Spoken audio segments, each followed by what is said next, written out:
Hechos capítulo 4. Vamos a leer desde el versículo 1 hasta el versículo 22, pero pongan atención al relato que les voy a contar. Fíjense, en 1944, poco antes de la Segunda Guerra Mundial, surgió un grupo de pilotos japoneses llamados kamikazes. Ellos llevaban a cabo misiones suicidas. Ellos tomaban sus aviones y los estrellaban cargados con explosivos contra objetivos enemigos. Principalmente ellos iban en contra de los barcos de guerra. En esos tiempos no existían drones como hoy.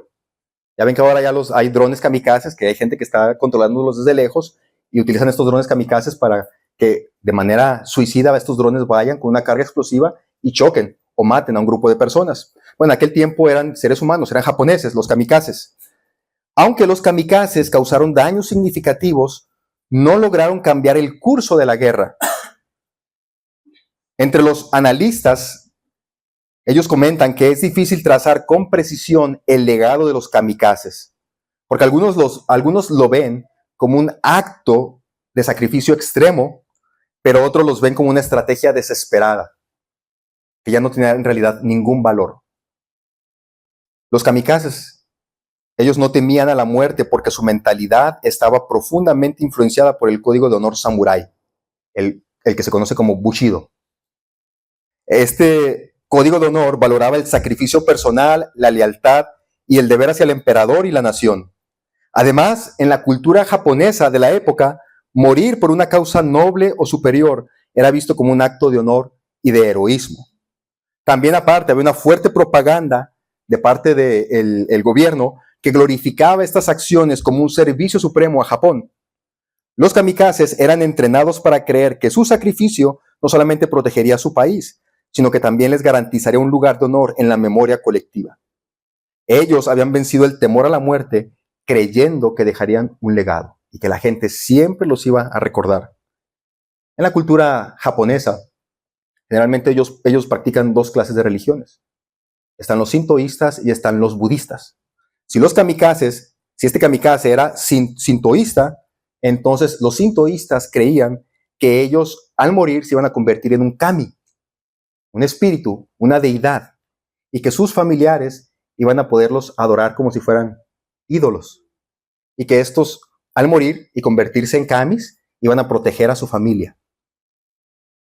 Ellos es lo que creen los sintoístas. Creían que luego iban a ser venerados por sus descendientes y que iban a proteger a su familia. Por otro lado, si los kamikazes eran budistas, ellos creerían que iban a reencarnar en algo mejor, porque los budistas creen en la reencarnación. Y en base a lo que ellos llaman el karma, como tú te comportes aquí en esta vida, luego vas a reencarnar en algo mejor. Si no te comportas de una manera que no traes honor, entonces te vas a reencarnar en algo más abajo. El punto de ellos es que tienes que llegar a un estado que le llaman ellos el nirvana, donde ya no reencarnas, pero ya alcanzaste el máximo grado de pureza. Pero tienes que ir reencarnando. Entonces, algunos kamikazes pensaban, si eran budistas, ellos creían esto. Con este acto que yo estoy haciendo, si es que reencarno, voy a reencarnar en algo mejor, más cerca del nirvana. Algunos creían que quizás iban a alcanzar el nirvana con esta acción. El punto, hermanos, de lo que les estoy queriendo decir es lo siguiente. No sé si está por ahí en la siguiente diapositiva.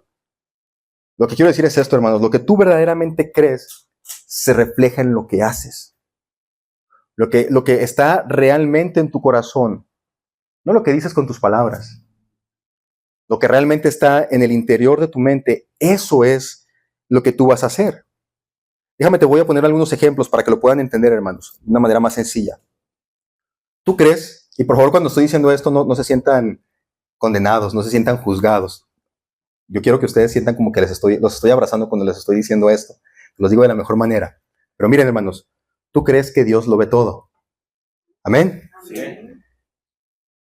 Pero haces cosas en lo secreto que no agradan a Dios. Tú dices creer que Dios es justo y que Él venga a sus hijos, pero quieres tomar venganza por tus manos. Tú dices creer que confías en el cuidado de Dios, pero vives en ansiedad. Dice Santiago, tú crees que Dios es uno y haces bien.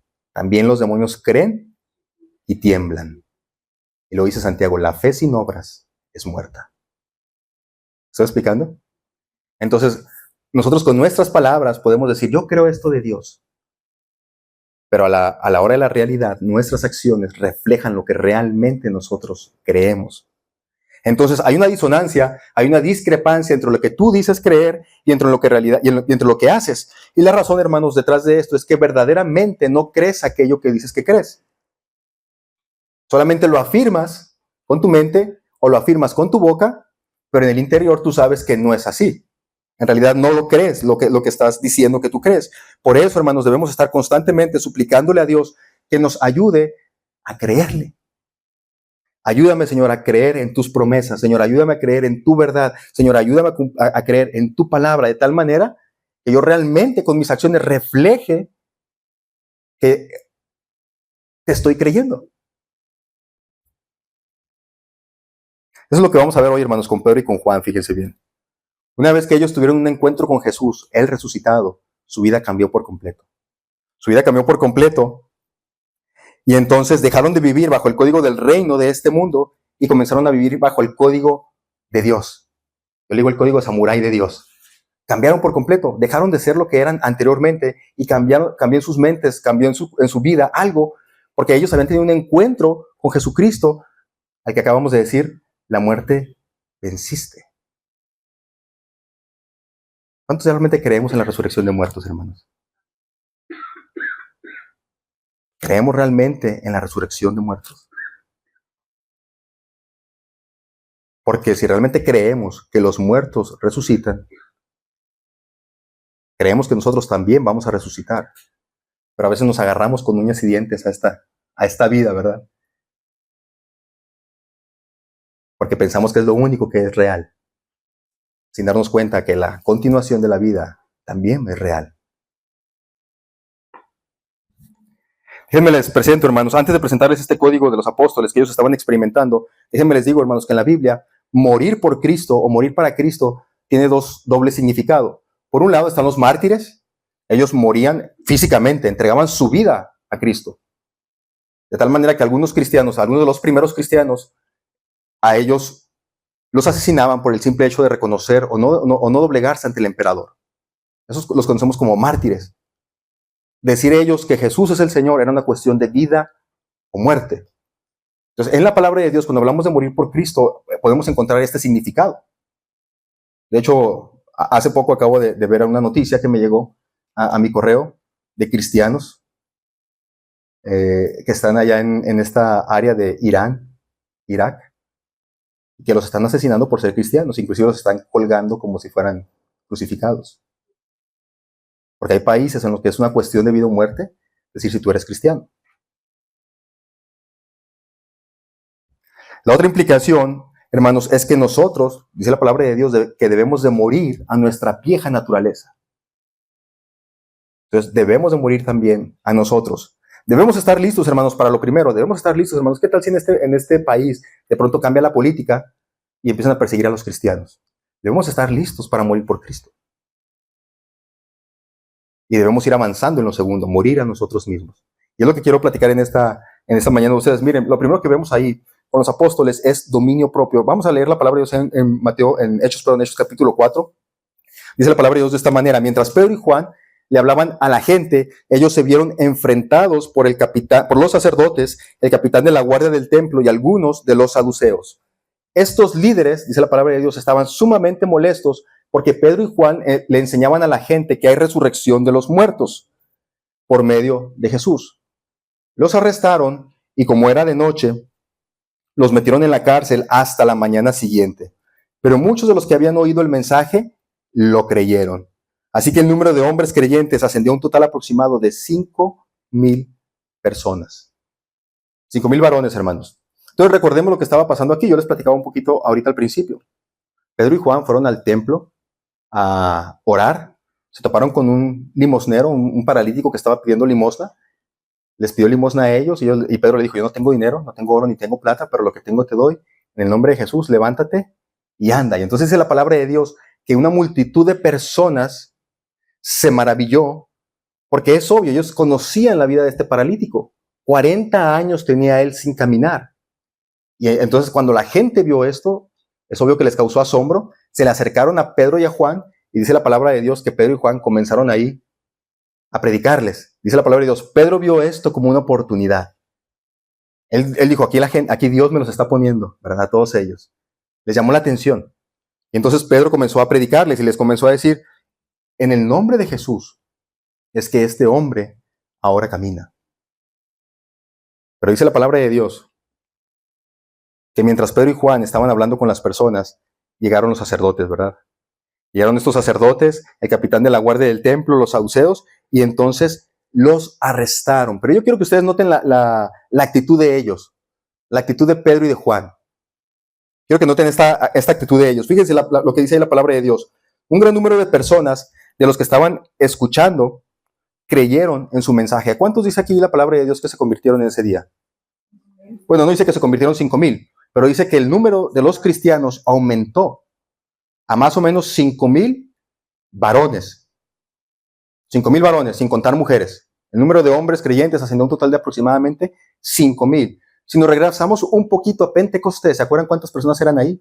¿Cuántos creyentes? 3,000. Aquella ocasión, cuando Pedro predicó en Pentecostés, dice la palabra de Dios que el número de creyentes aumentó como a unos 3,000. Pero ahí estamos contando hombres, mujeres y niños. Y en este pasaje no estamos contando mujeres y niños, solamente puros varones. Entonces, si son 5,000 hombres, ¿cómo cuántas mujeres ustedes le calculan? Generalmente las mujeres son más seguidoras de Jesús que los varones. Pero vamos a poner la misma cifra, otros 5,000. Entonces, lo que yo quiero decir con esto es muy simple. En esta ocasión que Pedro y Juan hablaron, por lo menos 1,000 personas se convirtieron. Entonces, lo que quiero decir con ellos, el grupo que estaba ahí con ellos en esa ocasión, de unas 1,000 personas, estaban a favor de los apóstoles. Y llegaron el sacerdotes, el capitán de la guardia y los saduceos y los arrestaron. Si ustedes estuvieran en esa posición, ¿qué hubieran hecho? Digo, tienes a toda la gente a tu favor. ¿Qué harían ustedes? ¿Sí me estoy explicando el punto? Ellos, Pedro y Juan, pudieron haber usado a la gente para defenderse. Ellos pudieron haberlo hecho. Porque la gente creyó en lo que ellos estaban diciendo. Pero en cambio no lo hicieron. Por lo que estoy diciendo es que quiero que vean la actitud de estos apóstoles. Y no estamos hablando de cualquiera apóstoles, estamos hablando de Pedro. ¿Se acuerdan de Pedro? ¿Cómo era Pedro? Pedro era alguien impulsivo. Era alguien que por lo que vemos en la palabra de Dios, probablemente era de carácter esos que decimos fuerte, ¿no? Así, enojón, reactivo. Sin embargo, aquí llegan toda esta gente, y ustedes saben que cuando llegan la gente así como con prepotencia, con autoridad, ¿qué es lo que pasa con nosotros? Lo primero que hace es que nos calienta la sangre, ¿no? Sí, nos molestamos. Cuando alguien llega con una actitud así de prepotencia y de autoridad. Seguramente así llegaron estos sacerdotes y estos capitán de la guardia. Pero dice la palabra de Dios que los arrestaron, ellos no hicieron mayores problemas, estuvieron tranquilos.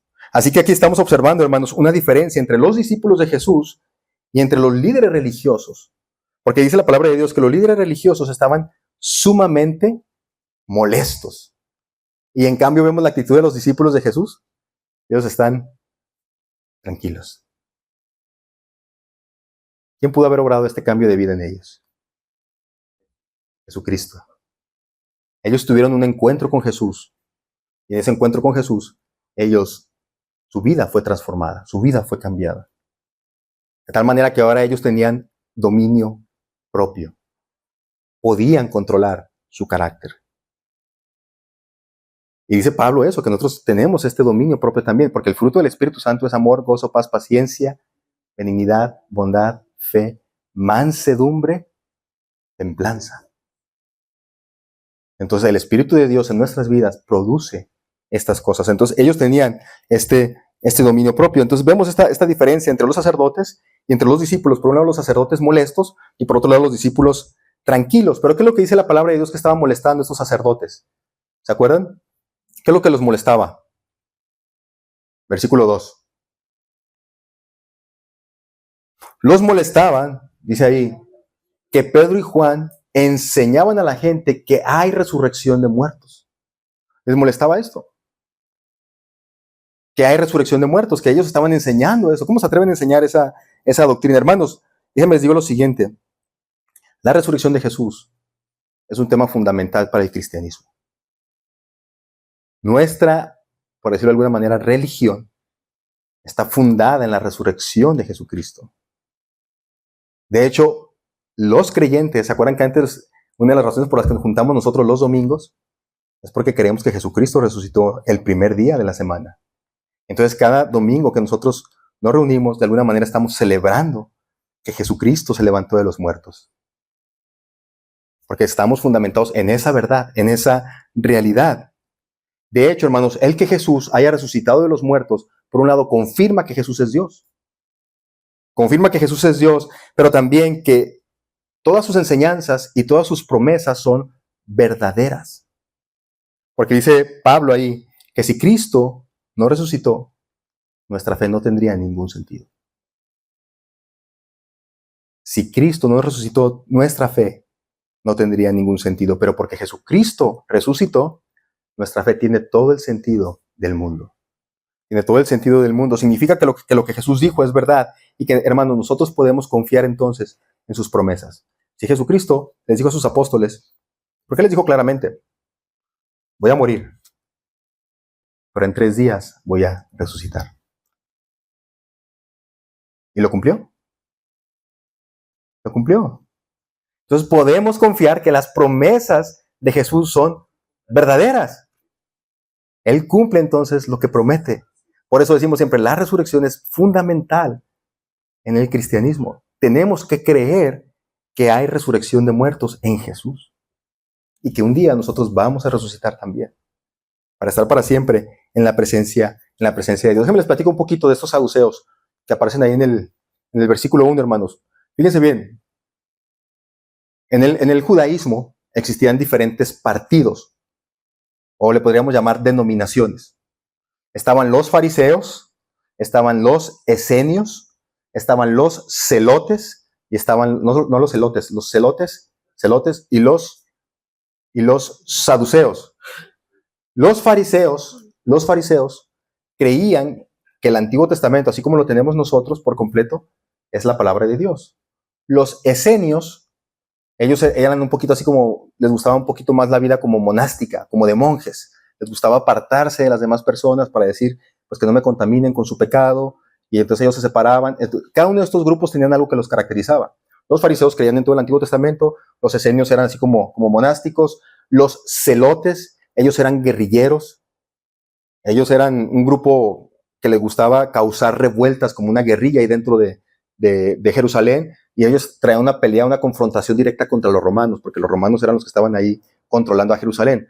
Pero los saduceos, fíjense bien, los saduceos, ellos eran la casta religiosa más rica políticamente y económicamente de los judíos. Era una familia de gente poderosa económicamente hablando, los saduceos.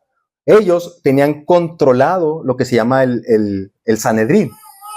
El Sanedrín ahí en Jerusalén, los saduceos. Entonces, los saduceos eran los más ricos, tenían el poder político por sus conexiones con Roma y únicamente de su partido surgían los sumos sacerdotes. Una diferencia de los saduceos con los fariseos es que los saduceos solamente creían que el Pentateuco era palabra de Dios. ¿Saben cuál es el Pentateuco?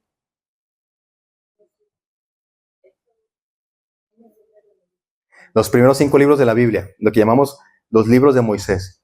Los saduceos, a diferencia de los fariseos, ellos creían que solamente los primeros 5 libros de la Biblia son palabra de Dios. Génesis, Éxodo, Levítico, Números y Deuteronomio. Y ellos creían, obviamente, que Moisés los había escrito, pero creían que nada más, que los profetas, ni los salmos eran palabra de Dios, solamente el Pentateuco. Por esa razón, ellos creían, fíjense bien, ellos no creían en la inmortalidad del alma. Ellos tampoco creían en la resurrección de los muertos y ellos tampoco creían en los ángeles. Los saduceos no creían en la inmortalidad del alma, no creían en la resurrección de muertos y tampoco creían en los ángeles. Para ellos, toda nuestra vida tenía que ver solamente con nuestro tiempo que cruzamos aquí. Para ellos no existía un más allá. Para ellos, la vida es lo que vives aquí y se acabó. Por eso ellos procuraban mucho progresar económicamente, progresar en su poder en esta vida, porque para ellos eso era todo. Solamente enfocarse en lo terrenal y cumplir con las leyes y las tradiciones de esta vida, sin una expectativa de una recompensa, un castigo en el más allá. Para ellos todo se pagaba en esta vida. En una ocasión, los saduceos van con Jesús y le quieren poner una trampa.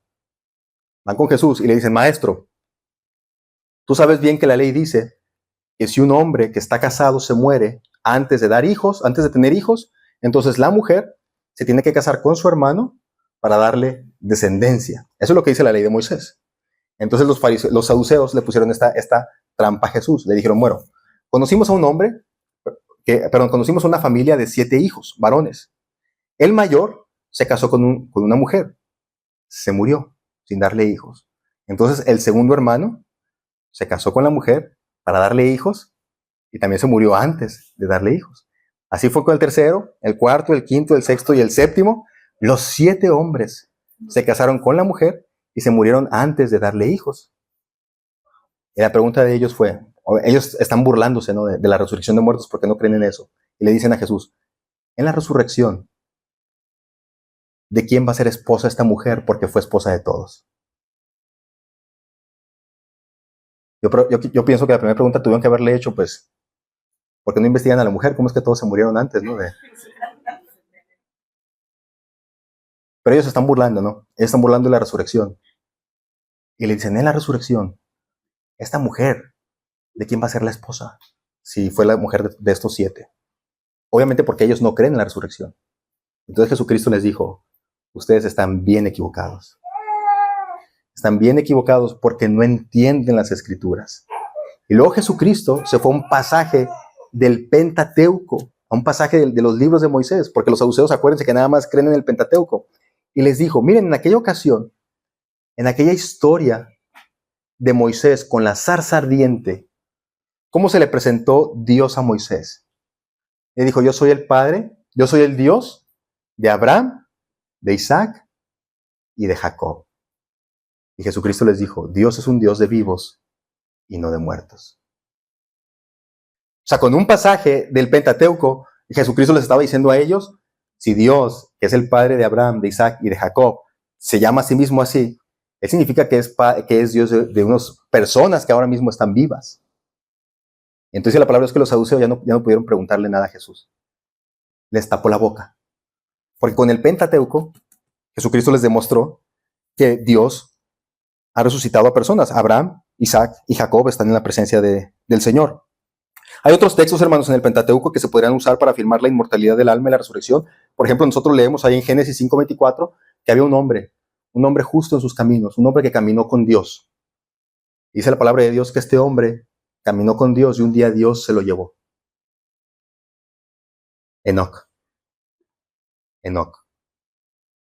En Génesis capítulo 5, apenas abrimos la Biblia, en Génesis capítulo 5 nos cuenta la palabra de Dios que un hombre, amigo de Dios, caminó con Dios de tal manera que el Señor prefirió llevárselo sin probar la muerte. Y la pregunta que nosotros nos tenemos que hacer cuando estamos en esa parte de la palabra de Dios es, bueno, si Dios se lo llevó, ¿a dónde se lo llevó? Está vivo. Está en algún lugar, pero está vivo. Y estamos hablando del Pentateuco, de esos primeros 5 libros de Moisés. Hermanos, pero fíjense, aquí está lo tremendo del caso. Dice Christopher Dupont, es un escritor, y hay un libro que él escribe que se llama Licencia para dudar. Y él dice, existen 3 tipos de duda. Por un lado está la duda emocional. Hay cosas que yo no quiero creer porque emocionalmente chocan con mis emociones.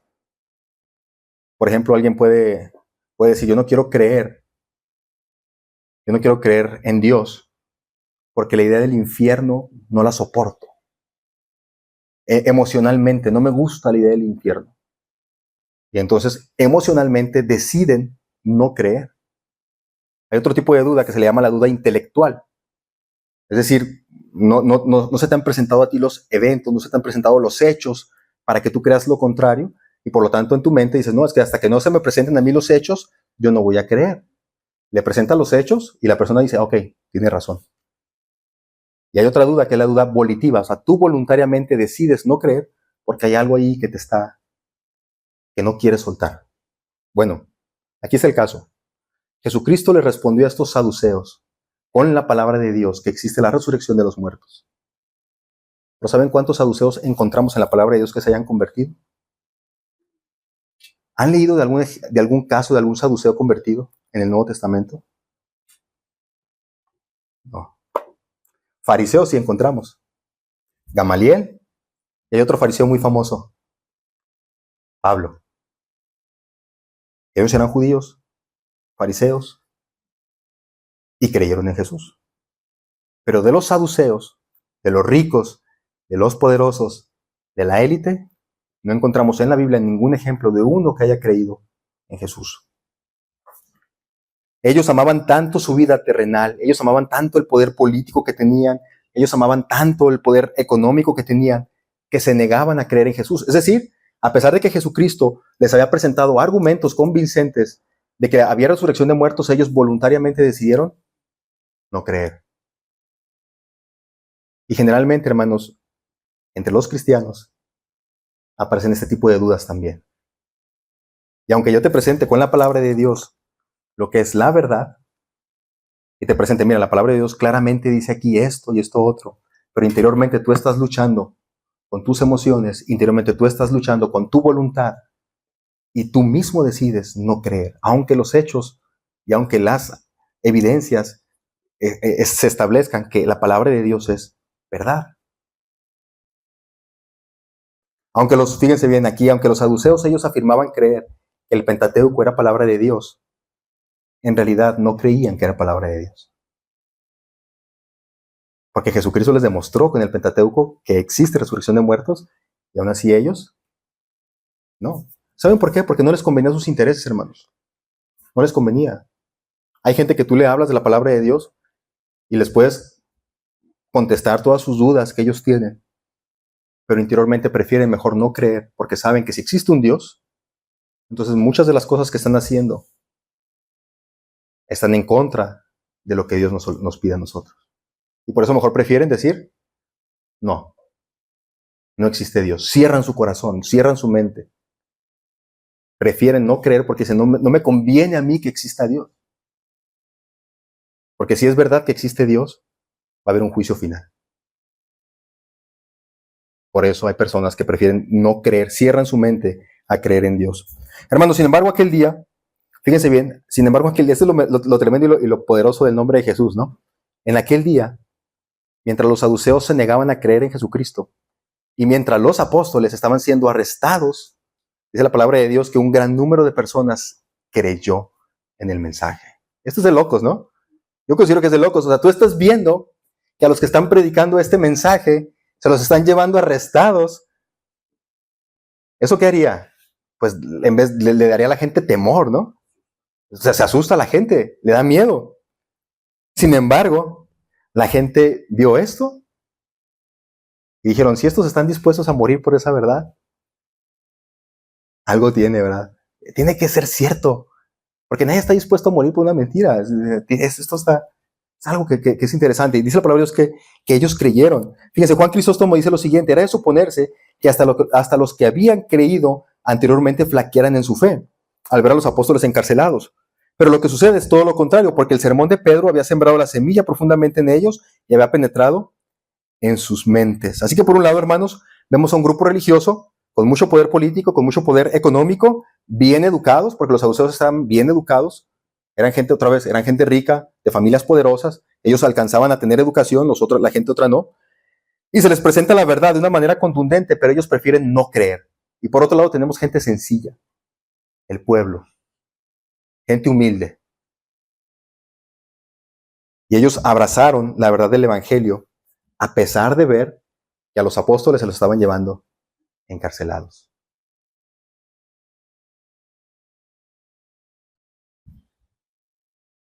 Y esta multitud recién convertida, dice la palabra de Dios que ya eran más de 5,000, 5,000 hombres más o menos, tampoco hacen guerrilla, ni hacen aspavientos, dejan que se los llevan a los apóstoles, porque el Señor ya estaba obrando otra vez en sus vidas. Entonces, por un lado vemos que los apóstoles tienen dominio propio. Este código de honor, ¿verdad? Hay un dominio propio. Lo siguiente que vemos, hermanos, es que los apóstoles tuvieron también valentía. Valentía. Entonces, por un lado, dominio propio, por el otro lado también valentía. Fíjense lo que dice la palabra de Dios. Al día siguiente, el concilio, integrado por todos los gobernantes, ancianos y maestros de la ley religiosa, se reunió en Jerusalén.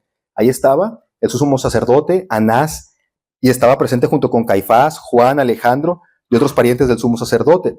Hicieron entrar a los dos discípulos y les preguntaron, ¿con qué poder o en nombre de quién han hecho esto? Entonces Pedro, lleno del Espíritu Santo, les dijo, gobernantes y ancianos de nuestro pueblo. Y esa es la pregunta de Pedro. ¿No se interrogan hoy por haber hecho una buena obra a un lisiado? Eso es lo que estamos haciendo el bien, estamos haciendo un beneficio a esta comunidad. Ustedes querían ver al paralítico ahí toda la vida, que les estuviera pidiendo dinero.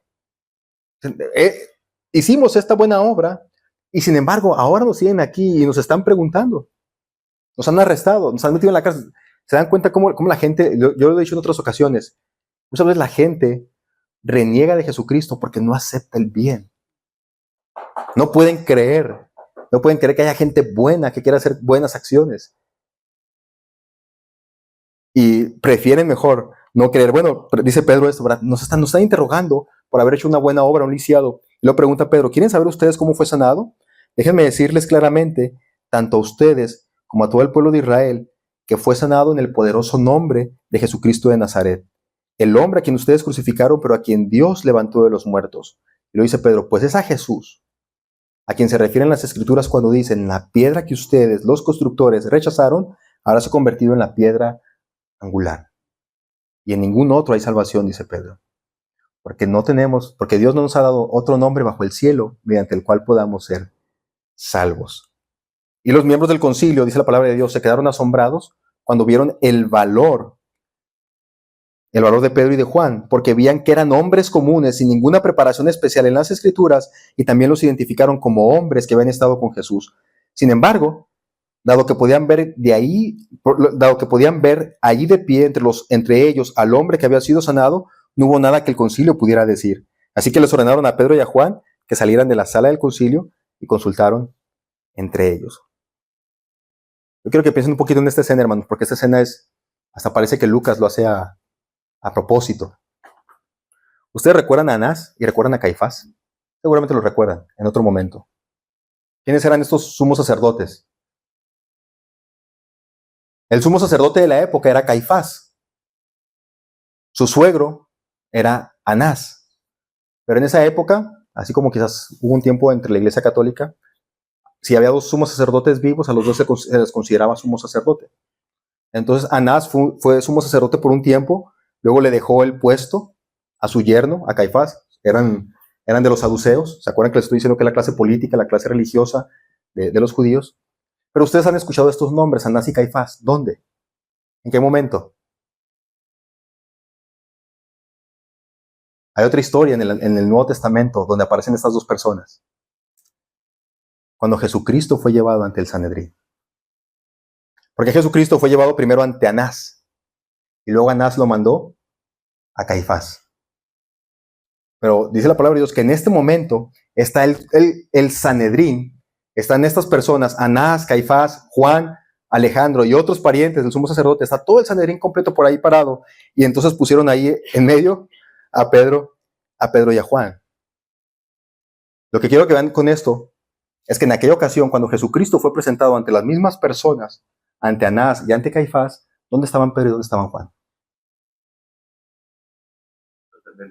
¿Dónde estaban Pedro y Juan cuando Jesucristo estaba siendo juzgado ante el Sanedrín? ¿Ustedes se acuerdan de la historia? Estaban escondidos. Tenían miedo, habían huido. Habían dejado a Jesús. ¿Y ahora dónde están estos dos? ¿Dónde están estos dos ahora? Frente al mismo tribunal que juzgó a Jesucristo, están ellos dando testimonio con valentía. ¿Se dan cuenta que hubo un cambio? Cuando arrestaron a Jesús, dice la palabra de Dios ahí en Marcos, que todos lo abandonaron, todos huyeron. A todos les dio miedo. Pero ahora ellos, una vez que se encontraron con Jesús resucitado, ¿qué dijeron? ¿Qué pensaban ellos? Le habían perdido el temor a la muerte, hermanos. Porque ellos ya no se estaban agarrando a esta vida. Ellos veían que valía la pena morir por Jesús, entregar la vida por Jesús, a pesar de las consecuencias que pudiera tener aquí. Porque no están hablando de cualquier persona, ¿eh? Este concilio, y de hecho Pedro lo va a decir ahí, ustedes crucificaron a Jesús. Porque ellos, este concilio, Anás, Caifás y todos ellos, fueron los que eligieron a Pilato. ¿Sabes qué? Nuestras leyes no nos permiten matar personas, pero tú sí puedes hacerlo. Y mandaron a Jesús con Pilato. Y dice la palabra de Dios que cuando Pilato fue y presentó allá a las personas, por un lado a Barrabás y por el otro lado a Jesús, y Pilato les hace la pregunta, ¿a quién quieren que les suelte? Dice que los sacerdotes empezaron a movilizar a la gente. Suéltanos a Barrabás. Y a Jesucristo, crucifícalo, crucifícalo. ¿Tenían poder estos? Tenían poder. ¿Podían haberle hecho lo mismo a los apóstoles? Podían haber hecho lo mismo a los apóstoles. Pero aquí están los apóstoles con valentía. Jesús ha transformado sus vidas. Y miren, de hecho Pedro cuando abre la boca, hermanos, la abre con mucha determinación, porque Pedro les dice a ellos, miren, ustedes crucificaron a Jesús. O sea, Pedro no les esconde nada de la verdad. Les dijo, ustedes crucificaron a Jesús. Número 2, la piedra que ustedes, fíjense cómo dice Pedro ahí, la piedra que ustedes, los constructores, rechazaron, ahora se ha convertido en la piedra angular. Y Pedro está siendo duro con ellos, porque se suponía que ellos, al ser los líderes de los judíos, tenían que haber guiado al pueblo de Dios. Pero Pedro les dice, ustedes los constructores, a quienes Dios les dio la tarea de construir, de edificar a su pueblo, ustedes han rechazado al que era la piedra angular, a Jesucristo. Y luego todavía les dice, algo que para ellos era blasfemia, en ninguno hay otra salvación, en ningún otro hay salvación, porque no hay otro nombre dado a los hombres en que podamos ser salvos, Jesucristo. Lo que estaba diciendo Pedro ahí frente a ellos era una blasfemia para los sacerdotes. ¿Cómo te atreves a decir que Jesucristo es Dios? O sea, Pedro estaba diciendo la verdad en un momento en el que su vida corría peligro, hermanos. Sin embargo, las palabras de Cristo se estaban cumpliendo. Dice Mateo 10, del 18 al 20, por mi causa los van a llevar ante gobernadores y reyes para dar testimonio a ellos y a los gentiles. Pero cuando los arresten, no se preocupen por lo que van a decir o cómo van a decirlo. En ese momento se les va a dar lo que van a decir, porque no serán ustedes los que hablen, sino que el Espíritu de su Padre hablará por medio de ustedes. Si Cristo verdaderamente resucitó, hermanos, sus enseñanzas y sus promesas son verdaderas. Y lo estamos viendo como una realidad en la vida de sus apóstoles. Jesucristo les dijo a ellos, se los van a llevar ante el Sanedrín y los van a hacer que hablen, pero cuando hablen, no tengan miedo, porque el Espíritu Santo va a hablar por medio de ustedes. Y aquí se está demostrando. Se están cumpliendo las promesas de Jesucristo. Ahora lo voy a traer un poquito en nuestro tiempo.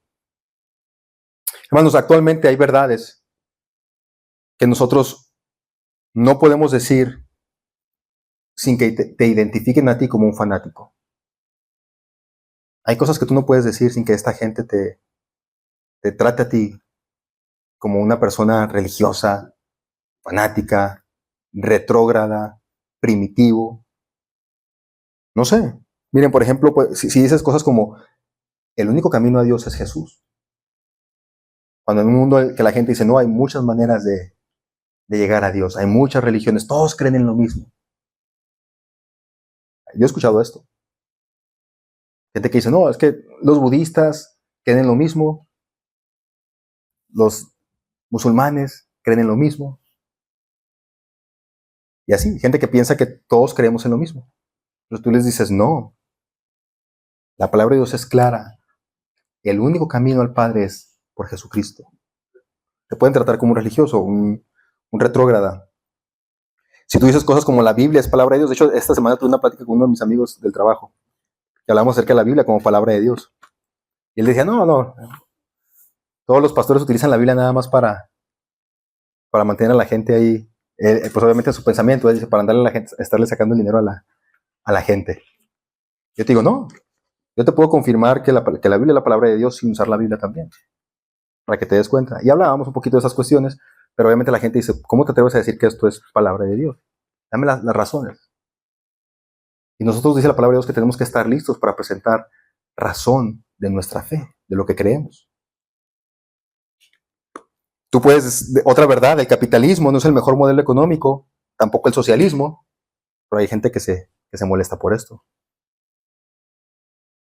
Cosas como, por ejemplo, también desde el momento en que un óvulo es fecundado, nace un ser humano.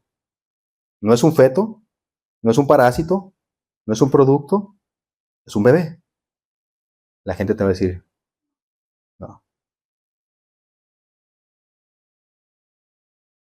es el cuerpo de la mujer y la mujer puede decidir. Solo existen dos sexos, varón y hembra. Son verdades por las que nosotros luchamos. Los políticos también no son nuestros mesías y otras verdades más. Hermanos, a esta clase de plática nos enfrentamos todos los días y nosotros como creyentes tenemos que estar listos para dar razón de nuestra fe. ¿Por qué creemos lo que creemos? ¿Por qué creemos que la Biblia es palabra de Dios? ¿Por qué creemos que Jesucristo resucitó? ¿Por qué creemos que nomás hay dos sexos, varón y hembra? ¿Me estoy explicando? Tenemos que estar listos porque la verdad siempre va a ser cuestionada y tenemos que ser valientes. Tenemos que ser valientes para, cuando hablen de estas cosas, poder defender nuestros puntos con verdad, con valentía y con mansedumbre. Dice Pablo en 2 Timoteo 1:7, porque Dios no nos ha dado un espíritu de cobardía. Lo que dice Pablo, Dios no nos ha dado un espíritu de cobardía, sino de poder, de amor y de dominio propio. Siempre que hablamos la verdad hay que hablarla con amor. Por ejemplo, los apóstoles aquí, les estoy diciendo, cuando los arrestaron, los apóstoles pudieron haber movilizado a toda la gente. Miren, nos quieren arrestar. No lo hicieron, se calmaron. Es más, los arrestaron y dice la palabra de Dios que como ya era muy tarde, los metieron a la cárcel y los dejaron pasar toda la noche en la cárcel. Ellos tranquilos. Al siguiente día los presentan ante el Sanedrín y cuando les preguntan, ahí es cuando entonces ellos hablaron con valentía. Hablaron con valentía. Número 3, hermanos, ya para terminar, obediencia. También vemos en esos apóstoles obediencia. Versículo 16. Se está preguntando el Sanedrín ahí, ¿qué debemos hacer con estos hombres? Se preguntaban unos a otros. No podemos negar que han hecho una señal milagrosa. Y todos en Jerusalén ya lo saben. Así que para evitar que sigan divulgando su propaganda aún más, tenemos que advertirles que no vuelvan a hablar con nadie en el nombre de Jesús. Entonces llamaron nuevamente a los apóstoles y les ordenaron que nunca más hablaran ni enseñaran en el nombre de Jesús. Pero Pedro y Juan respondieron, ¿acaso piensan que Dios quiere que los obedezcamos a ustedes en lugar de a Él? Nosotros no podemos dejar de hablar acerca de lo que hemos visto y oído. Entonces el concilio los amenazó aún más, pero finalmente los dejaron ir porque no sabían cómo castigarlos sin desatar un disturbio, pues todos alababan a Dios por esa señal milagrosa, la sanidad de un hombre que había estado lisiado por más de 40 años. Hermanos, no olvidemos que los apóstoles están ante el tribunal superior. Yo no sé cuántos de ustedes aquí, no levanten la mano por favor porque se está grabando, pero ¿cuántos de aquí les han llamado a corte? Por alguna multa, ¿no? O algo así, una cuestión. ¿Cómo se sienten cuando te dicen, ve a corte? O te llega tu citatorio ahí. Gracias a Dios a mí no me ha tocado algo así, pero me imagino que a las personas, y no solamente me lo imagino, me ha tocado conocer personas que cuando les llega ese citatorio de preséntate ante la corte, les da miedo. Es obvio. Es un tribunal que causa admiración, que causa respeto. ¿Qué va a pasar? Es un juez. Y fíjense, estas cortes son cortes generalmente estatales. Pero imagínate a ti que te llamaran ante la Corte Suprema de los Estados Unidos de Norteamérica. Que te llegara un citatorio a tu casa. Preséntate en Washington, ante la Corte Suprema.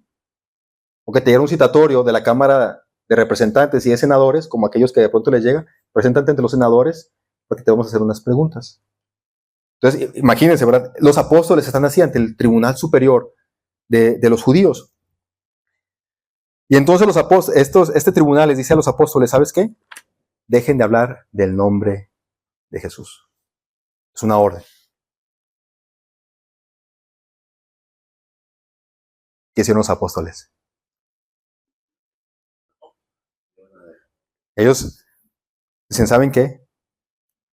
Es necesario que obedezcamos a Dios antes que a los hombres. Pero aparte ellos están hablando de lo que ellos habían visto.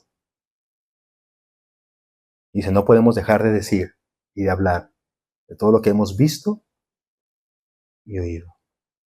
El cristianismo, hermanos, es algo que se experimenta.